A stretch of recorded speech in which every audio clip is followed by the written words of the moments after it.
Hello guys, kusangana kwatiri kuita futi muto yangu yekubva kuPenhalonga ndichiuya kuEurope. Europe ana why? Unomboziva here kuti every weekend kuAfrica tinenge tine stress isingabviri. Every weekend, every Saturday, every Sunday tinenge tine stress because of nzvimbo yandiri panapa. I want to show you nzvimbo inopa stress Africa yese zvisina kana mapitse, zvisina kana tsvete, zvisina kana corruption.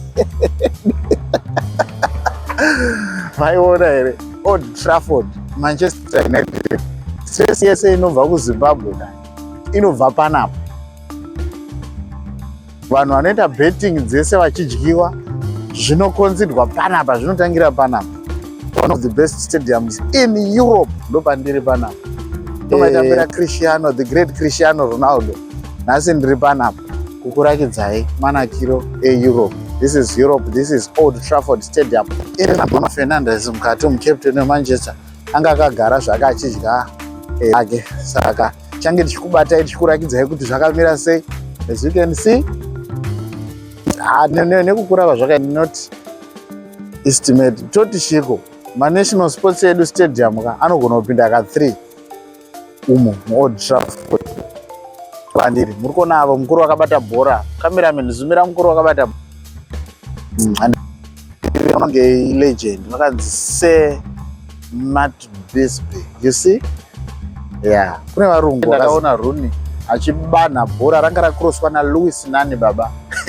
Vakarohwa bicycle kick manyama mugedhi apa vari kucelebrate Champions League apa Paul Scholes ndoziva vesa Paul Scholes ana Dwight York madhara aya ndo madhara andisingazivi but aitamba bhora rinotyisa madhara aya. Kozoita vari kucelebrate inenge European League here. Muri kuona na Pogba nana Mourinho pese pandakatsika panapa Pogba akabatsika, pese pandakatsika panapa Mourinho akabatsika. This is the beauty of being given a once in a lifetime chance to explore the world. Grateful, and I'm very lucky kuti ndinge ndiri panapa. Muchada kurakidzwa mustadium. Aiwa dairai zvenai muchada kurakidzwa mustadium here. Havana asikati ndorakidzwa paitambira anonzaniko Cristiano. I will show you guys. Be patient. Vane zvine zviregai ndimbotora mapicture. Thank you so.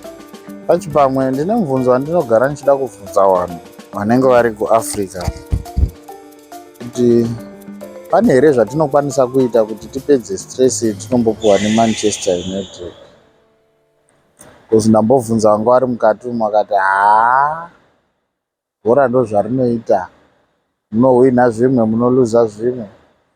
Because ndine ma-individuals andinotoziva kuti vanogara vachichema masapota eManchester United, likes of ana Lucas Moyo vanosapota Manchester United, vanototadza kuya kustudio vachiti timu yangu yahiwa nevasingaperi vakazara. Saka ndauya kune fact finding mission, especially I want to talk to this man ari pachistatue anonzi Sir Alex Ferguson. Kuti vari kuzviziva here kuti kuna ana Africa, kuna ana South Africa, Cape Town, Harare, Zimbabwe, vanhu tiri kukwara nestress. Saka ndinovimba kuti ndichabva nemhinduro dzakakwana ndofanira kudzoka kwamuri ndoita meeting nemi muNational Sports Stadium ndochikupai rakazara kuti zvanzi chii nevakuru vepanapa. But aiwa, it's nice to be here. Zvakanaka kuva pano. It's nice kumamwe mastadium asingandipe stress. As you can see, muri kuona kuti pana pane security.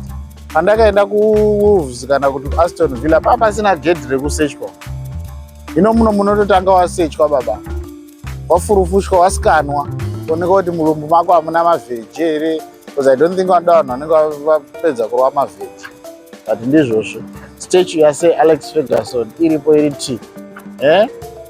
Aiwa manake. Welcome to Old Trafford. Matchday access Red Cafe, Salford Street, Holiday.